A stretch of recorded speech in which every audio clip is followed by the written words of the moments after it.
맞추니까 힘들더라고요.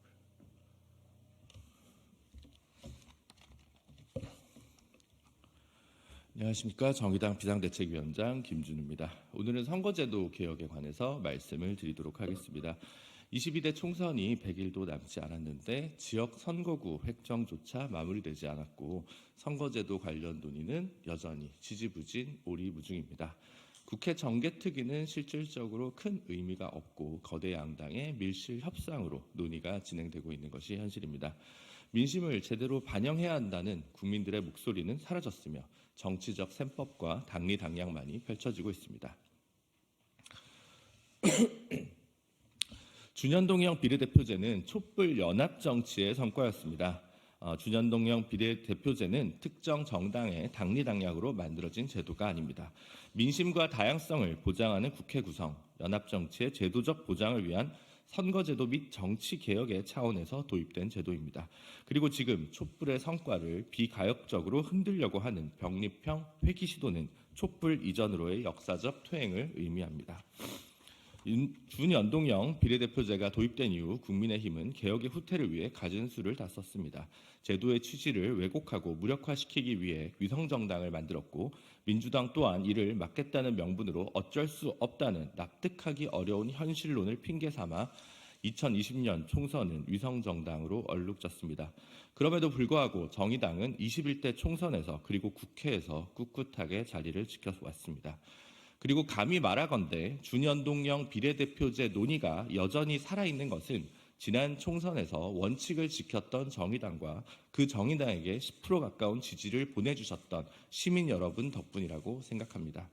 정의당은 선거제도 개혁과 정치개혁을 위해 가장 선두에서 싸운 정당으로서 선거제도 개혁과 퇴행 시도를 멈추고 민의를 반영하는 선거제도 개혁에 나설 것을 각 정당에 강력히 촉구합니다.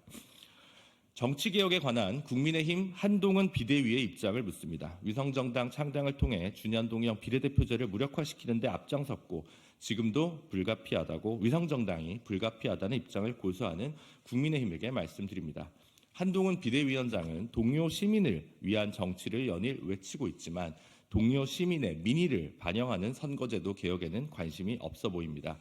병립형 회귀 위성정당, 국회의원 특권만을 강화하는 국회의원 의원 정수 축소 같은 나쁜 포퓰리즘 주장 말고 준연동형 비례대표제와 위성정당 방지법에 어떠한 입장을 가지고 있는지 확실하게 밝혀야 할 것입니다.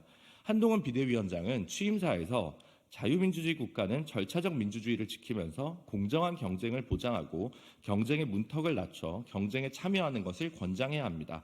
그 과정에서 차별 없이 경쟁의 룰이 지켜질 거라는 확고한 믿음을 드려야 합니다. 라고 말했습니다. 절차적 민주주의를 지키려면 현행 공직선거법을 존중해야 하고 공정한 경쟁을 보장하려면 더 비례성 높은 선거제도를 도입해야 하며 경쟁의 문턱을 낮추려면 봉쇄 조항을 더욱 낮춰야 합니다. 자신의 취임사에 걸맞는 정치개혁에 관한 한동훈 비대위원장의 입장을 강력히 촉구합니다. 민주당에게도 보다 더 적극적인 태도를 촉구합니다. 정치적 유불리를 따지며 병립형 회귀와 준연동형 유지 사이에서 갈팡질팡하고 있는 더불어민주당이 준연동형을 유지하는 방침으로 기류를 선회했다는 언론 보도를 접했습니다. 반가운 소식이며 사실이길 바랍니다. 그러나 단순한 제도의 유지를 넘어 제도의 취지를 온전하게 실현하기 위해서는 위성정당 방지 등 준연동형 비례대표제의 취지를 온전하게 살리는 방향으로 제도가 정비되어야 합니다. 민주당의 방침이 만약 위성정당 없는 준연동형이 아니라 위성정당 있는 준연동형 유지라면 그것은 선거제도 개혁의 퇴행이 이미 분명합니다. 자칭 제3지대 신당들에게 준연동형 비례대표제에 관한 입장도 묻겠습니다. 우후죽순으로 나오고 있는 이른바 제3지대 신당을 추진하고 있는 분들은 그동안 지금까지 정치개혁에 관해 제대로 힘쓴 분이 거의 없습니다. 인물 위주의 이합집산과 합종연행, 거대 양당의 이삭죽기로는 기존의 정치 문법을 극복할 수 없습니다.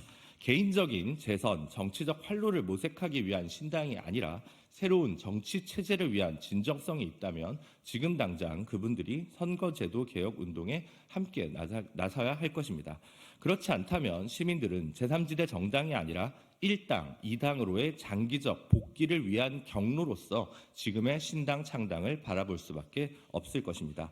아울러 지난 20년 총선에서 위성정당을 승인했던 그분들의 제3지대 정치인들의 깊은 반성도 함께 동반되어야 할 것입니다.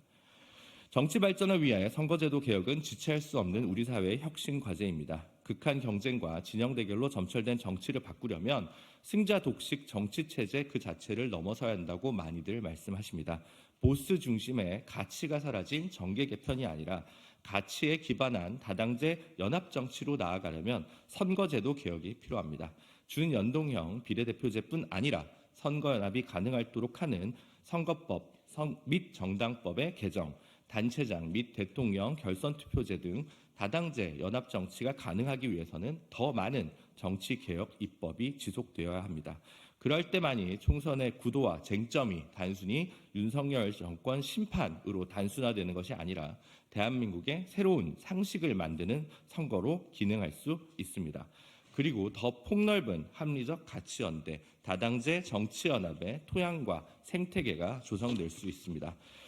선거제도 개혁, 정치개혁의 1차적 수혜자가 정의당이 아닐 수 있음을 저희도 잘 알고 있습니다. 기득권의 거센 반대에 부딪혀 또 넘어질 수도 있습니다. 그럼에도 정의당은 나아갈 것입니다. 역사적으로 진보정당과 정치개혁은 언제나 이음동의어였고 정치개혁은 진보정치의 사명이었습니다. 1인 2표제, 준연동형 비례대표제 등 민심을 제대로 반영하는 정치개혁을 위해 지난 20년 동안 꾸준히 지속적으로 변함없이 싸웠던 진짜 제3세력은 진보정당, 정의당뿐이었습니다. 정의당은 병립형 회기, 위성정당 등 선거제도를 퇴행시키는 모든 시도와 결연히 맞설 것입니다. 진보정당의 원칙을 지키며 정치개혁을 위해 모든 힘을 쏟아부을 것입니다. 속도가 느려질 수는 있겠지만 정치개혁의 염원은 꺾이거나 좌절할 수 없습니다. 정의당은 준연동형 비례대표제를 지켜내고 비로성을 강화하는 선거제도 개혁, 나아가 정치의 근본적 변화를 위한 정치개혁을 위해 끝까지 나아갈 것입니다. 시민 여러분께서도 지켜봐 주시고 함께해 주시길 부탁드리겠습니다. 감사합니다.